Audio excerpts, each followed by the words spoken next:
Each day, long before many of us are headed to work, a unique team of medics and outreach workers are scouring our streets, extending a lifeline to the most vulnerable. Addressing homelessness in South Florida is taking a radical turn, as I saw firsthand riding with the mobile street medics of the Lazarus Project. To you and I, he's a faceless stranger.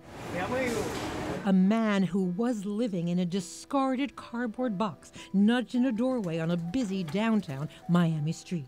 This morning, responding to a lifeline and offer of help. When you even pull the cardboard back, I'm sure there's even a moment of hoping he's still alive. In this case, we've known him for over a year.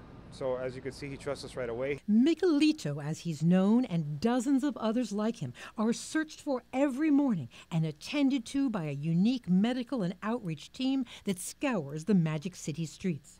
Over there! Rain or shine, they bring a new wave of doctoring to the streets. He's preparing the medication.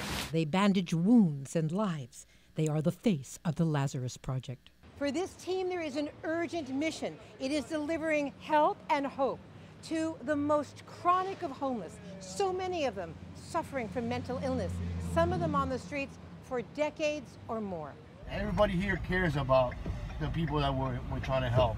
It's a novel idea, slowly changing the paradigm and price tag of addressing chronic homelessness and its nexus with mental illness and the costs of hospitalization and often incarceration. In a recent homeless trust count of the homeless population on Miami-Dade streets, some 64% were identified as having serious mental illnesses. One of the most important programs we fund now is a program called the Lazarus Project. Ron Book, president of the Homeless Trust. Understanding we're not going to get all the chronic people off the streets, and understanding the vast majority of the chronic population have mental health related issues. We make sure they're getting their prescriptive medicines. We make sure their health care needs are being met on the streets. The team searches for clues to lives that are hanging in the balance. Weary souls like 58-year-old Valcent. How do you feel right now today? What is in your mind? I'm tired for everything.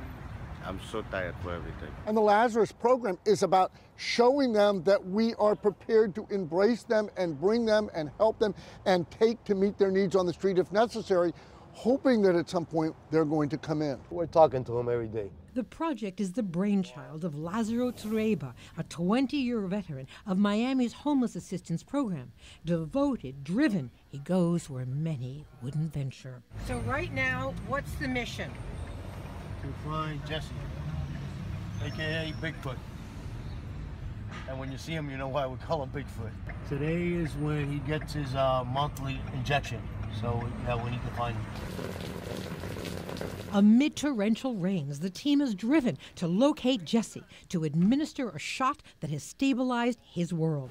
After 2 decades of living on the streets and struggling with mental illness, at first he used to run away from the team. In the middle of the tornado warnings, you find him. There you go, you see, that's the way life is. Adrian Mesa, a psychiatric nurse practitioner from Camilla's Health. The first time I saw him was walking right up Flagler Street, and he was scared of us. Now he comes to them. You saw how he came towards the van. He recognizes the van, he recognizes the people in it, and he does trust us. He's doing good. Yeah. He's doing really well. Yeah, actually. He's very calm. He doesn't want to go back into the shelter. I think he's managed to stay out of the hospital, and he's managed to stay out of jail. I mean, it's part of one of the way you see the success of the project.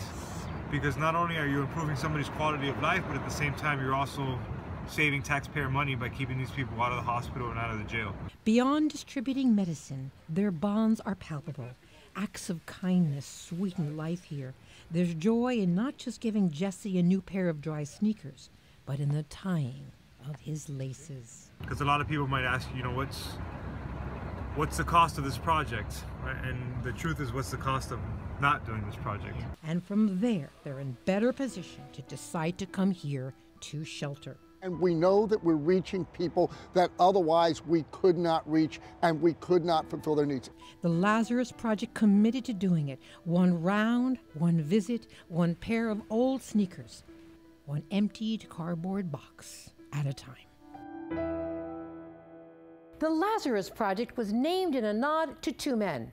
Lazaro Trueba, the supervisor who had that light bulb moment, let's bring the medicine to the streets, and the biblical figure Lazarus, who is symbolic of the miracle of restoring life after death. Coming up, the journey from street to shelter. Michele Gillen, CBS 4 News.